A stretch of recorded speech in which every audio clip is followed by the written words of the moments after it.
It's Sunday, June the 10th, and this is prophecy lesson number 179. It's Ezekiel chapter 40, but it's really chapter 40 through 48, because I kind of condensed them all, pulled the interesting stuff out of them, and so we had lots of stuff to talk about. Standard format today.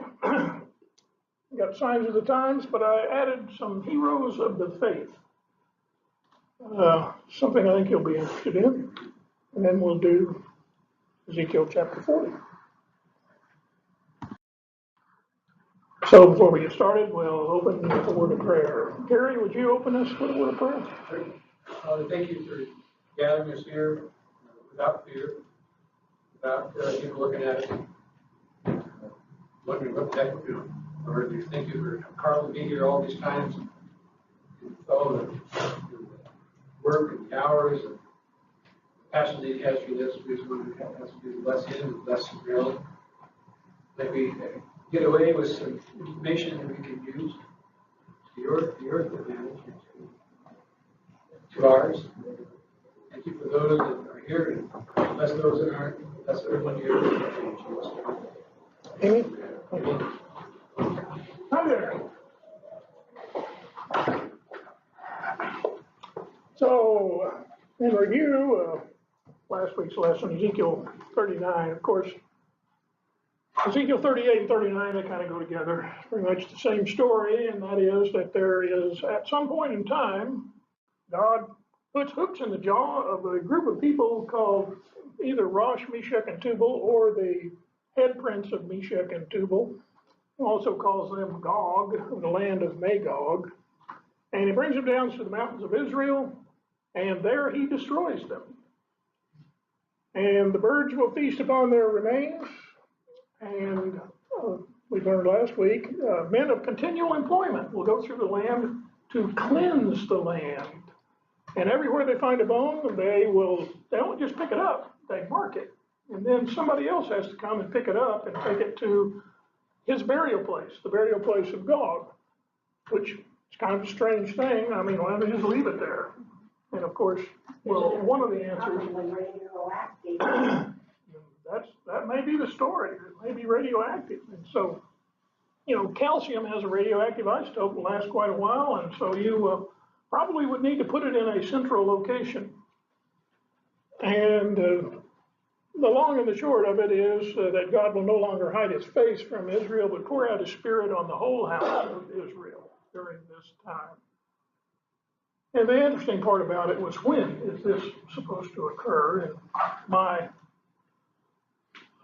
analysis of the whole story says this occurs after the millennial reign. And it's even referred to in Revelation chapter 21 or 22 in that area. So it seems like this is the place where it works. You can't shoe spoon it in anywhere in the 7 years of tribulation, at least not from the evidence that we have in the other parts of the scripture. So that looks like the best place for this passage to be fulfilled. Any questions? And everybody agrees with me, I'm sure, because this is a very agreeable class. Rosh, Meshach, and Tubal, is that what you were talking about? Is that Russia? Yeah, it depends on how you interpret the passage, because the word is Rosh, literally, and if you take it literally, Rosh, Meshach, and Tubal, that means one thing, but it can mean Rosh, meaning the head prince of Meshach and Tubal. So, depends on how you look at it. And based on what I've looked at, it looks like it should be the chief prince of Meshach and Tubal. And then, of course, we know Meshach is the root word of Moscow, and Tubal is the root word of another city in Siberia called Tobolsk. So that's pretty much where the history of the words look like they come from. And plus, it says that it comes from the uttermost parts of the north. Uttermost parts of the north? Gotta be Russian. So it all makes sense in that respect. So we're pretty sure we know who this guy is and those he brings down with him. Okay, right along. Austria gets it. Austria to expel up to 60 imams and shut down 7 mosques. they have figured out what is going on. And Austria's right-wing government plans to shut down 7 mosques, expel 60 imams, and what it said was just the beginning of a push against Islamic ideology and foreign funding of religious groups. These mosques have been funded from Turkey. I mean, they're just now figuring out they're being invaded. So the coalition government and an alliance of conservatives and the far right came to power soon after Europe's migration crisis on the promises to prevent another influx and clamp down on the benefits for new immigrants and refugees. They're bankrupting the countries. Sweden is in a state of panic right now because they come in and these people are like animals. They roam the streets, rape, pillage, plunder. They've been invaded. It's a sad commentary, but at least Austria, at least they're getting it. This was pretty interesting. The Supreme Court had a ruling. You recall the story. Yeah. The baker in Colorado. And he had a pretty eloquent defense for himself. This guy, if you recall the story, the gay couple wanted him to prepare a cake for them and using his talents to put 2 guys on a cake. And the guy just simply refused. He says, look, I'm a Christian. And he said, what the Bible says is whatever you do in word or deed, do everything in the name of the Lord Jesus. How can you make a gay cake for this couple in the name of the Lord Jesus? That would be blasphemy, in my estimation. And this guy felt that way too. And so he said, I cannot design cakes that celebrate events or express messages that conflict with my faith. I thought the guy did a pretty eloquent job of defending himself, and by George, Supreme Court thanks him. To our president, now we have a conservative bent Supreme Court. Well, it was 7-2. I mean, that was pretty amazing right there. You even had some liberals that pulled their head out for a while. The 2 other ones, what's her name? Kagan and, Ginsburg? no, I think it was in Sotomayor and Kagan. Oh, really? Dissenting. I think Boy, Ginsburg. that's even surprising, voted for isn't him.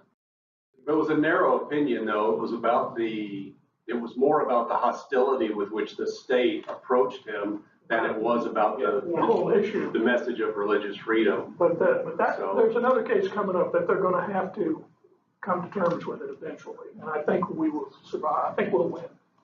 Well, I think too, this baker, he didn't discriminate against selling anything to anybody. No. His whole point was just, I cannot create for you a cake that celebrates your marriage. That's right. And so I think that, that, like I said, was eloquent about presenting that, and that's exactly what they were saying. And it is his freedom of religion to be able to say, I can't do that. I will sell you anything here, a birthday cake. Yeah, I'll do anything. And exactly, there's the freedom for them then to go to somebody who does want to celebrate their gay marriage. But, yeah. Well, and that's why it's not about the denial of someone by a cake. It was about the enforcement of contra beliefs on someone else. Those people sought him out to make an example out of him, in my opinion. They could have That's gone what down they the did. street to somebody who didn't have any. That was their intent. And after that previous Supreme Court ruling on same-sex marriage, it's my fear, my opinion, that they're gonna start attacking, they'll show up at our front door here. Yeah. You gotta marry us here. You gotta marry And us then we'll here. have a lawsuit on our hands as soon as we decide, And that's no, we not fair, can't do because that. William and I could not get married with weapons in the church. We couldn't have a military weapon in the church that we went to. So we didn't have that for our wedding, which is what we wanted. But that's what the church said. We don't have weapons in the church, so we can't do that. So, if they can do that, well, it's the same thing. Well, Now, we can tell you what to believe pretty quick, right? Or we'll strike your We'll sue you. tax exemption. Yep. There's all kind of ways we can get after you. So, but at any rate, it just looks like maybe the tide has just turned a little bit. I'm hoping that it has. And on the scientific side, the massive genetic study reveals that 90% of Earth's animals appeared at the same time.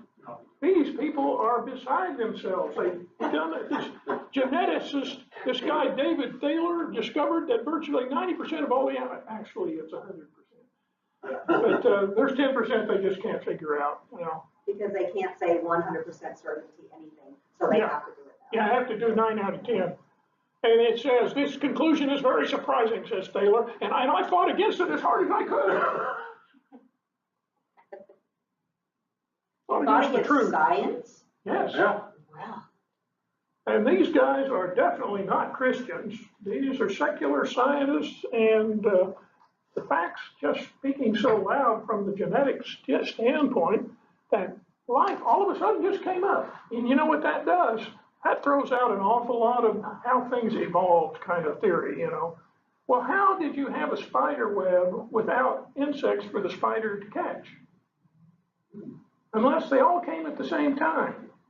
And then there's multiple issues in nature where one particular species is totally dependent upon another particular species for life. And if they don't exist at the same time, how do they evolve when one requires the other?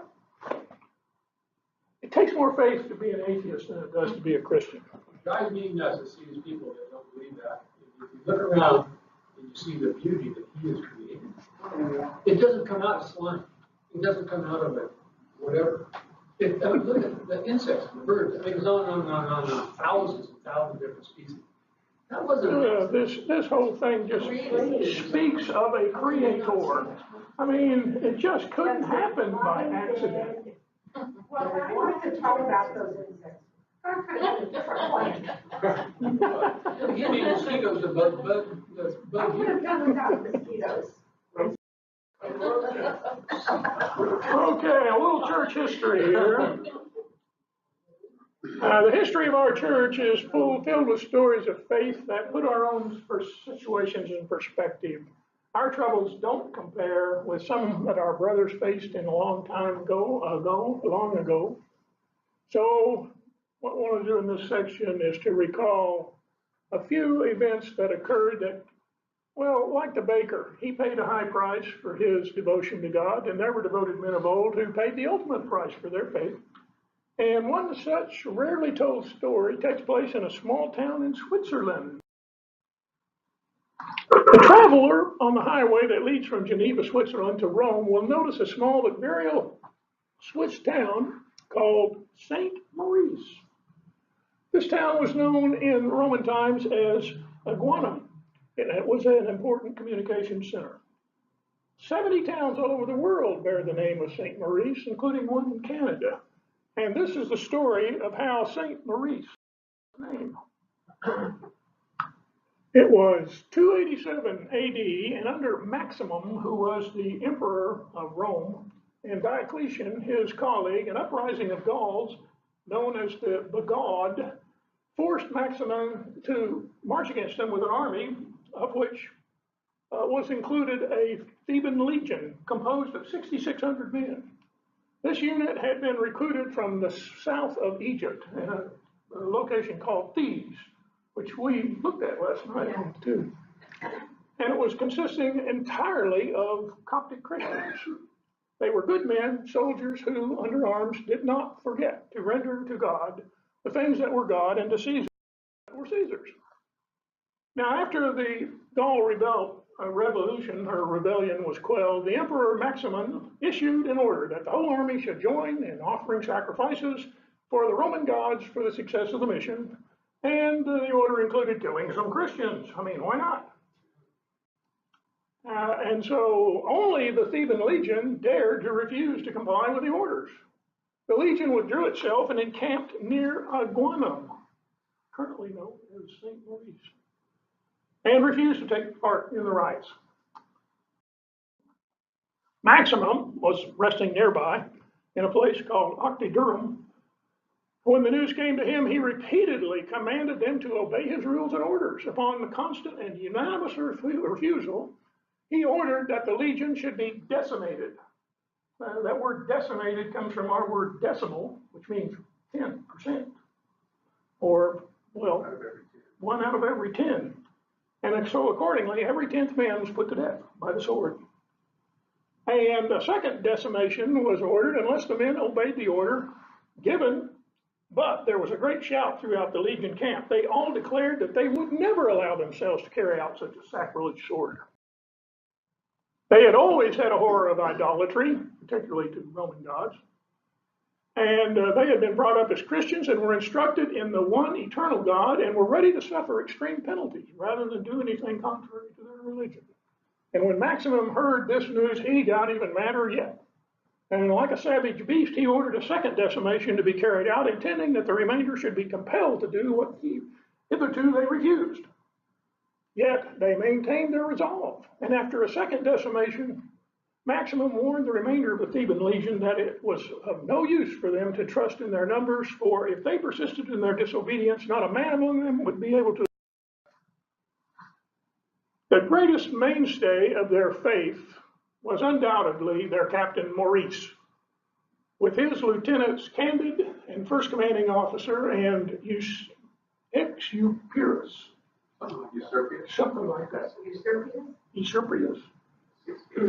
And he fired up the hearts of the soldiers with fervor and encouragement. And Maurice, calling attention to the example of their faithful fellow soldiers already martyred, persuaded them all to be ready to die for their turn. For the sake of their baptismal vow, the promise one makes at baptism to renounce Satan and his abominable service and to do only worship to God. Now, this particular article didn't mention it, but before this whole thing started, Maurice offered his own head for his soldiers, and he was refused. But at any rate, when he went back, he encouraged the whole group, and he reminded them of their comrades who had gone on to heaven before with them, and at his words, glorious eagerness for martyrdom burned in the hearts of those blessed men. And fired by the lead of their officers, the Theban legion sent to Maximum, who was still enraged, a reply as loyal as it is brave. These guys had a way with words. Emperor, we are your soldiers, but also the soldiers of the true God. We owe you military service and obedience, but we cannot renounce him who is our creator and master. And yours also, even though you reject him.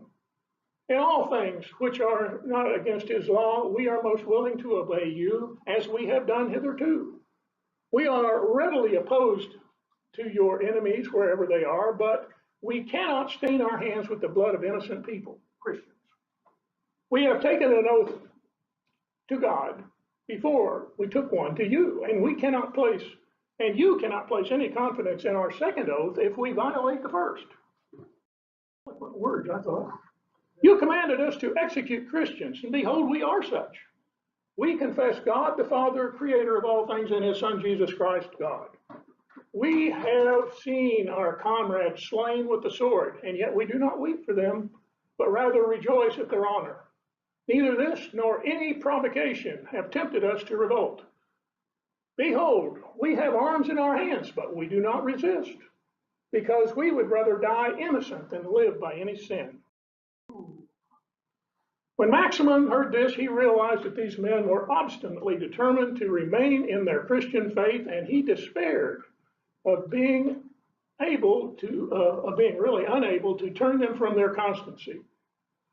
He therefore decreed a final sentence that they should all be rounded up and all of them put to death. So his troops sent out the order to execute them, and the whole blessed legion, and they drew their swords on the whole blessed legion, and they did not refuse to die.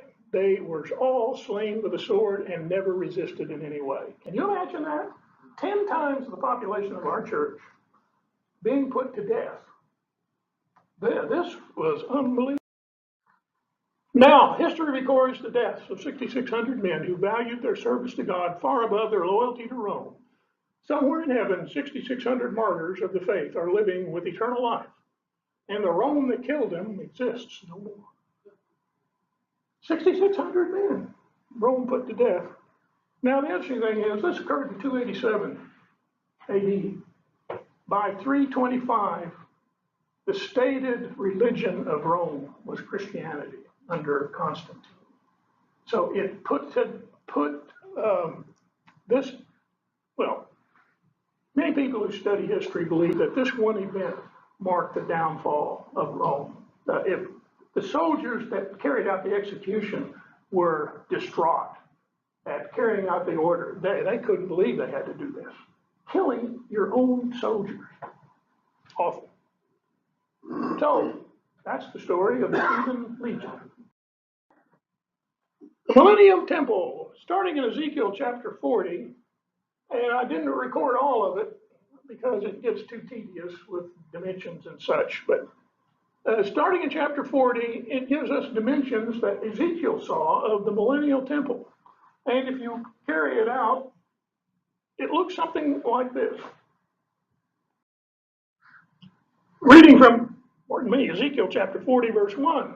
In the 25th year of our captivity, at the beginning of the year, on the 10th day of the month, in the 14th year, after the city was captured, on the very same day, the hand of the Lord was upon me, and he took me there.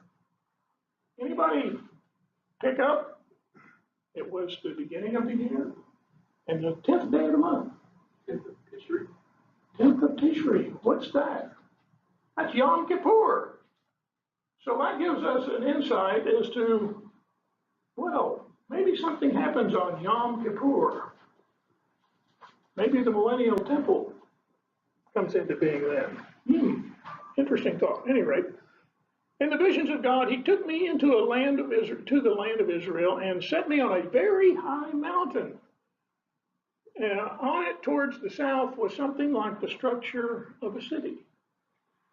New Jerusalem. Well, Jerusalem. Recall in Zechariah chapter 14, in that day it shall be that living waters flow from Jerusalem, half them toward the eastern sea and half them toward the western sea. Both in summer and winter it shall occur. That's the Mayim Haim flowing out of the temple. And the Lord shall be king over all the earth. In that day it shall be, the Lord is one, and his name will be one, and all the land will be turned into a plain from Gibeon to Rimmon, south of Jerusalem, and Jerusalem shall be raised up and inhabited in her place from Benjamin's gate to the gate of the first, to the place of the first gate and the corner gate, and from the tower of Hanel to the king's winepress. The whole city's going to be raised. It's recorded over in Isaiah also, and the word that Isaiah, son of Amoz, saw concerning Judah and Jerusalem. And it shall come to pass in the latter days that the mountain of the Lord's house shall be established on the top of the mountains, and it shall be exalted above the hills, and all the nations shall flow to it. There's going to be the world's going to come under severe stress. All the mountains are going to be knocked down, and there will only be one mountain, and that mountain will be where the Lord puts his temple. And many people shall come and say, come, let us go up to the mountain of the Lord, to the house of the Lord, of the God of Jacob, and he will teach us his ways, and we will walk in his paths. For out of Zion shall go forth the law and the word of the Lord from Jerusalem. So the whole world is going to recognize who's that. Now, the issue on Yom Kippur is kind of interesting because we believe, at least I believe, that when the tribulation begins, it begins on a Yom Kippur. And if we have timing correctly, it may be this Yom Kippur that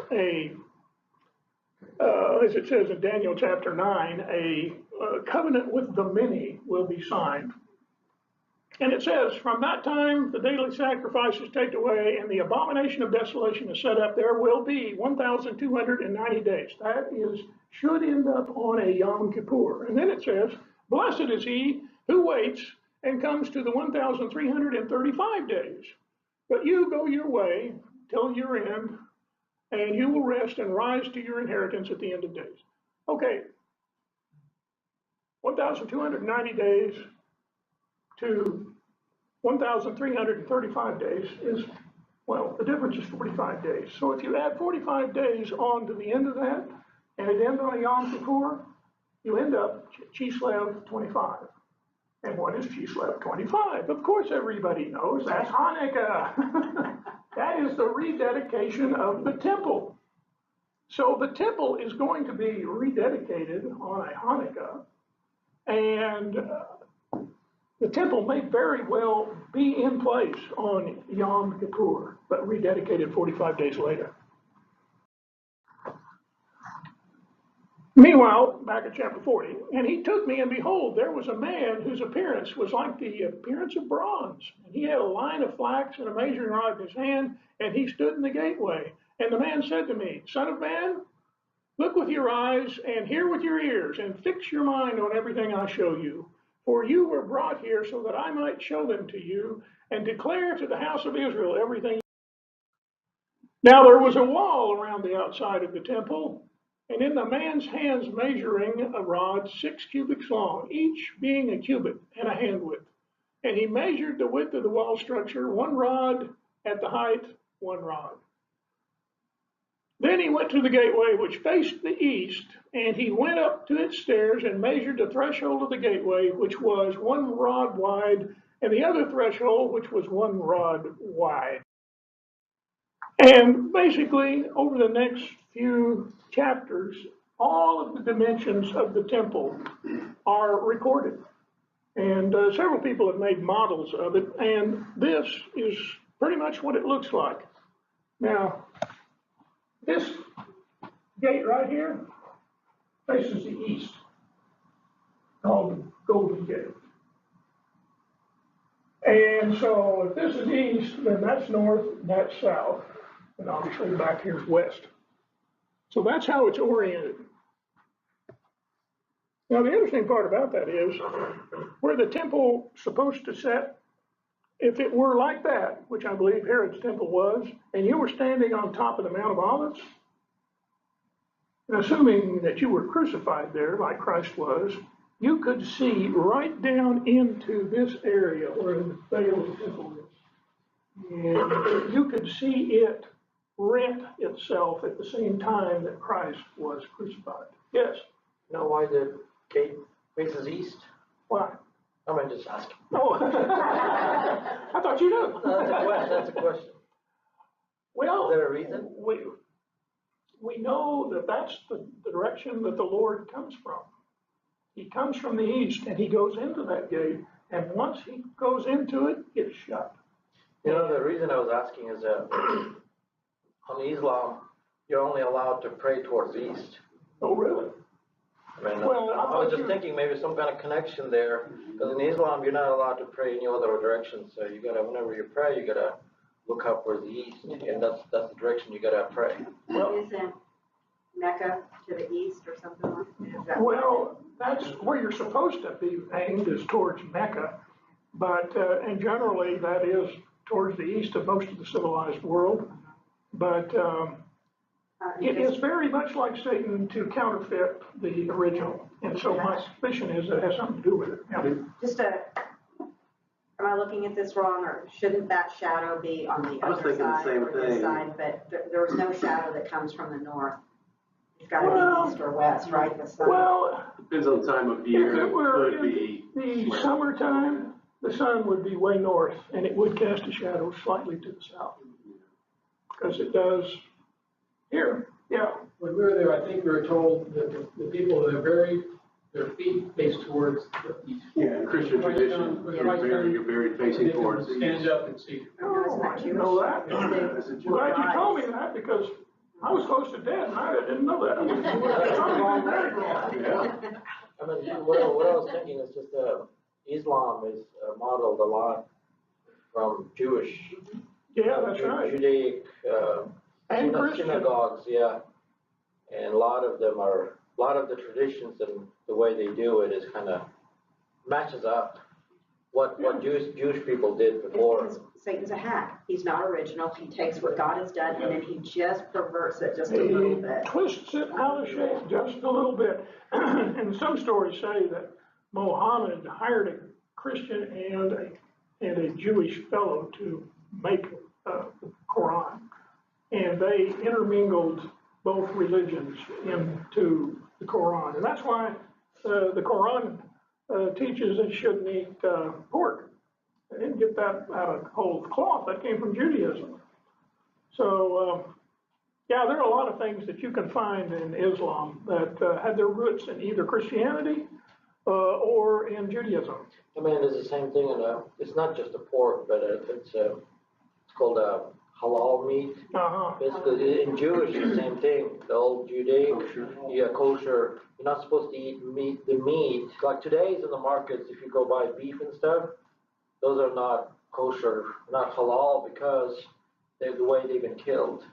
The blood wasn't drained out. They think that the blood contains a soul. You're not supposed to eat that. That's why you see a lot of Muslims, a lot of Jewish people won't just buy the beef at the HEB and eat it, because they don't know how it's been killed. Well, so Costco does have halal, a symbol on some of the meat there. Yeah. I haven't seen anything that says kosher though. I mean, I get together sometimes with some people from my country, and some of them does practice that. Yeah. Whenever I cook food for them, they're like, "Hey, where'd you get this from?" HEB, like, "Oh, I can't eat it." Why? Oh, too bad. Well, Why? But Yeah. they, well, it's not a pig, but well, it's probably still contains the blood. I can't eat it. Yeah, if it's not, I think you have to have a religious person witness the event and stamp on it that it has been killed according to the law. I actually cater to them sometime. I actually go to the halal market in Austin. I actually go and buy meat from them and cook for these guys, so we can eat together. Yeah. Can you convince them of anything Christianity? Can you draw them in? Do they listen? Do they? Is there a thinking open to Christianity? Well, the goal for me to get together with them is I mean, you can't. They won't just accept if I will just start immediately. Right. You're trying to to develop a relationship. Yeah. First, the goal is to become friends with them. Yeah. Go do stuff, eat together and stuff like that. Basically respect what they think. But then, because I have a guy, he's from Uzbekistan, and he's actually right now is really open, because he actually calls me all the time. He considers himself as a Muslim, but he calls me all the time. Even in the middle of the day when I'm at work, he's like, "Hey, I run into this situation." He knows I'm Christian. He's like, "What would you think I should do? Like, if he's problems at work, at his home, with his family." He's always asking the question, like, what would Christians do in this situation? And I would tell him, he's like, "Oh, it's a great." And so now he wants to get together with me once a week and just talk and stuff like that. At the beginning, he was completely closed. He would like, "Oh no, I can talk about Jesus." But now, over the last couple of years, he actually has softened down, because he sees like, my Muslim friends, and they're not really helpful. Like, for some reason, you guys are more helpful, and that's why he's opening up. Well, that's wonderful. Yeah. Tell him to come to class sometime. Yeah. We'll put an end to that relationship. They'll be important for yourself. Speaking of the East, this is chapter 43, and afterward he brought me to the gate that faces towards the east. And behold, the glory of the God of Israel came from the way of the east. His voice was like the sound of many waters, and the earth shone with his glory. And it was like the appearance of the vision which I saw, like the vision which I saw when I came to destroy the city. The visions were like the visions which I saw by the river Chebar when I fell on my face. And the glory of the Lord came into the temple by way of the gate which faces the east, which I just pointed out to you. The Spirit lifted me up and brought me into the inner court, and behold, the glory of the Lord filled the temple. And I heard him speaking to me from the temple while a man stood beside me. And he said to me, "Son of man, this is the place of my throne, and the place of the soles of my feet, where I will dwell in the midst of the children of Israel forever. No more shall the house of Israel defile my holy name, nor they, nor their kings, nor their harlotry, or with the carcasses of their kings on their houses." Now, recall that the Jewish holy days are rehearsals. They're rehearsals of some appointed time. And if you'll remember back on the Feast of Sukkot, there was a ceremony called the Beit HaShoevah. the Simhat Beit HaShoeva means rejoicing at the house of the water pouring. And that ceremony has some interesting aspects. Now, as the Watergate ceremony began, the Kohanim, which was a group of the priests, drew water from the Shaloach brook, that's the brook that flows out of the pool of Siloam, and brought it through this gateway, which is the water gate. And it was only open during this festival. This is kind of an outline of the temple, and that is where the water gate is. So, now, here's something else to note. This is another general orientation of the temple. And the eastern gate's over there. Here's the southern gate. And that's the altar right there. And here's a better rendition of it. And you can see where the altar is, where the south gate, the east gates are. And this was the altar, side view of it. And you can see on the four corners of the altar there are horns. They're called the horns of the altar. Now, this is kind of what it looks like, an artist's rendition of what the altar looks like. The big tank there is called the sea, the golden sea, I think is what they call it. It's a washing implement. Now, before I go on, let me explain to you the ceremony. Now, the ceremony begins when one group goes down, leaves the temple through the water gate, takes a golden vase, actually a silver vase, down, gets the water, and comes back up. At the same time they left, another group leaves the eastern gate, the golden gate, and they go down to the valley of Moza and cut willow branches 25 feet long. And then they prepare and set themselves up in ranks about 30 feet apart, and they step forward with those willow branches and swing them back and forth. And they make the sound of a rushing mighty wind as they march back through the eastern gate.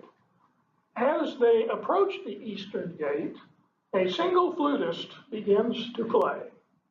Now, you'll recall the flute in Hebrew means the pierced one, and it also means the purest one.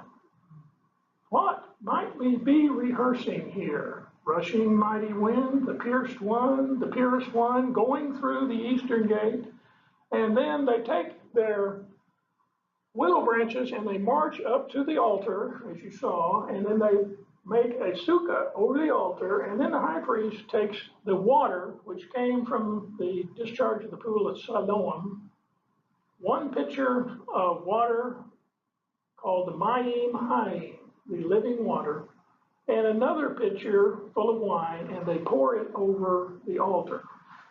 What might that be rehearsing? Well, we'll see here in just a minute.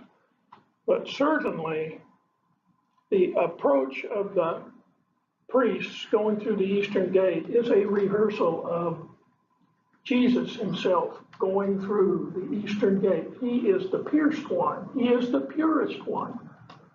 And once he goes through it, that's the only time anybody's going through it.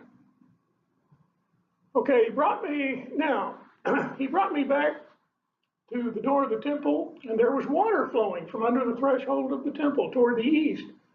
For the front of the temple faced the east, and the water was flowing under the right side of the temple, south of the altar. And he brought me out by way of the north gate and led me around to the outside, to the outer gate that faces east, and there was water running out the right side. Well, why didn't he just go out the eastern gate? Ain't going out that gate, because once the Lord had gone through it, nobody goes out that gate. Oh, there's water flowing. So here's again another shot of it. He went out the northern gate, went around, and here is where the water was coming from. And it was coming out from here, trickling down, and it just said it was a trickle under the threshold. And when a man went out to the east with a line in his hand, and he measured 1,000 cubits, and he brought me through the waters, and the water came up to my ankles. So it's a little more than a trickle now. Out there, 1,000 cubits. 1,000 cubics is roughly 1,500 feet, somewhere between 1,500 and 2,000 feet. So it's, beyond a quarter of a mile. And so then he went out another quarter of a mile and brought me through the waters, and the water came up to my knees. There's something strange about this water. Generally, water gets more shallow as you get further from the source. This water is going the other direction. And he measured 1,000 and brought me through it, and the water came up to my waist. Now we've got serious water. And he measured another 1,000, and we're about a mile now, and a river that I could not cross, for the water was too deep, and the water in which one must swim, a river that could not be crossed. We got Haim coming out here, living. And he said to me, "Son of man, have you seen this?" Then he brought me and returned me to the bank of the river, and when I returned there, along the bank of the river, there were a great many trees on one side and another. And he said to me, "This water flows towards the eastern region and goes down into the valley and enters the sea. When it reaches the sea, its waters are healed. And it shall be that every living thing that moves wherever the rivers goes will live, and there will be a great many multitudes of fish, because these waters go there. For they will be healed, and everything will live wherever the river goes. And it shall be that fishermen will stand by it from Engedi to Engalim, and there will be places for the spreading of their nets, and their fish will be the same kinds as the fish of the great sea," that'd be the Mediterranean, "exceedingly many. But its swamps and marshes will not be healed, for they will be given over to." Now, the interesting thing about this is today, that's Engedi. Engalim is way down here at the bottom of the Dead Sea. See if I got it. Yeah. Here is Engalim. What that's saying is there's a river flowing down that far. So what happened to the Dead Sea? That's a mystery. It may be either partially filled in, or something's going on here. The topography has changed, because now there's a river flowing down there. So, and of course we know right now the Dead Sea is 1,500 feet below sea level. Anybody who's ever been there knows that that is the hottest place on the planet, I swear. It's about 100% humidity all the time, and it's stifling. And the lake, it doesn't have anywhere to go. The Dead Sea doesn't have anywhere to go, so what does it do? As the water evaporates, the concentration of brine gets higher and higher every year. And of course, they've been pumping brine out of there and taking the salt out, and now the Dead Sea's almost gone. So, but the interesting thing is, topography changed. And along the bank of the river and on this side of that will grow all kinds of trees used for food, and their leaves will not wither and their fruit will not fail, and they will bear fruit every month, because their water flows from the sanctuary, and their fruit will be for food and their leaves for medicine. Thus says the Lord, these are the borders by which you shall divide the land as an inheritance among the 12 tribes of Israel, and Joseph shall have 2 portions. I highlighted that because the tribe of Joseph is not mentioned here, but the tribes of Ephraim and Manasseh are. But this business, backing up, there are rehearsals, and then there are rehearsals. This rehearsal is of the millennial temple and living waters that flow out of it.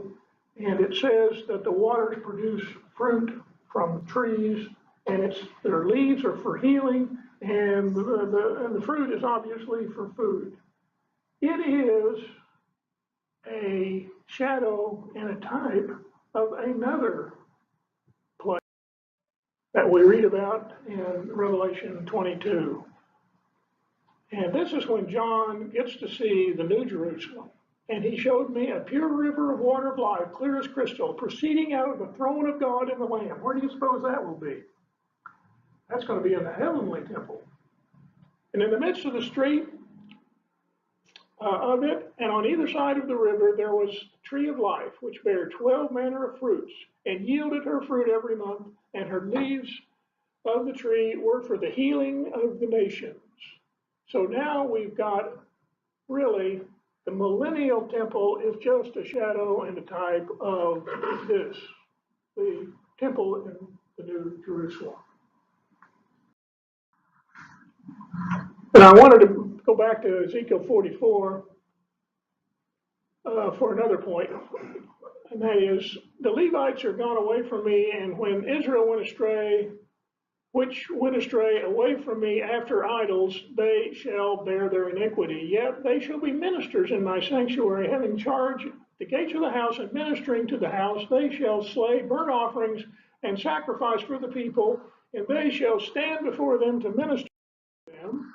And they shall teach my people the difference between holy and profane, and cause them to discern between unclean and clean. And in controversy they shall stand in judgment, and they shall judge it according to my judgments, and they shall keep my laws and my statutes in all my assemblies, that's feast days, and they shall hallow my Sabbaths. During the millennial reign, feast days are going to be kept here on planet Earth, at least for 1,000 years. I thought that was rather interesting. Where is the church?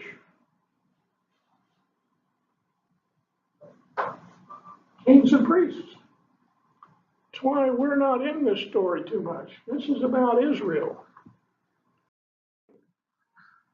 Now, these are the names of the tribes from the northern border along the road to Hethlon at the entrance to Hamath, to Hazar Enon, the border of Damascus, northward in the direction of Hamath. There shall be one section for Dan from its east to its west side. And I'll put that up there because remember, when the 144,000 were chosen in Revelation, the tribe of Dan was left out.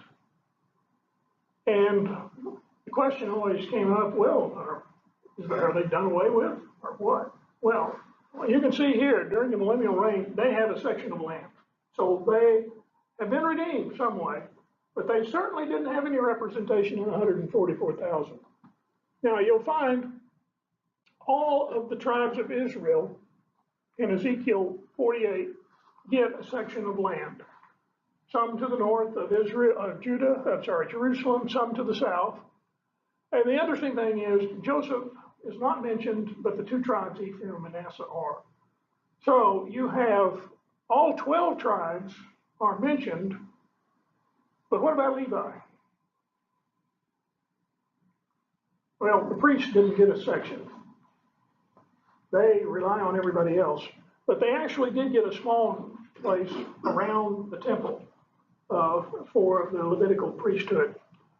So actually there are 13 tribes, right, if you include Ephraim and Manasseh as two tribes. So they all have a place, they all have land during the millennial reign. And on the border of Manasseh, there's a section for Ephraim. So Ephraim and Manasseh are together.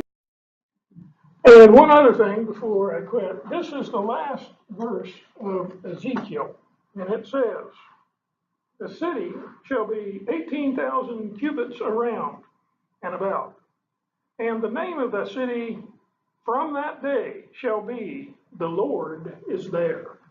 So the name of the city tells you the prophecy of the city. That's where the Lord will be in the residence for the entirety of the millennial reign. And after that, then the New Jerusalem comes down out of heaven, and he takes up his reign there forever.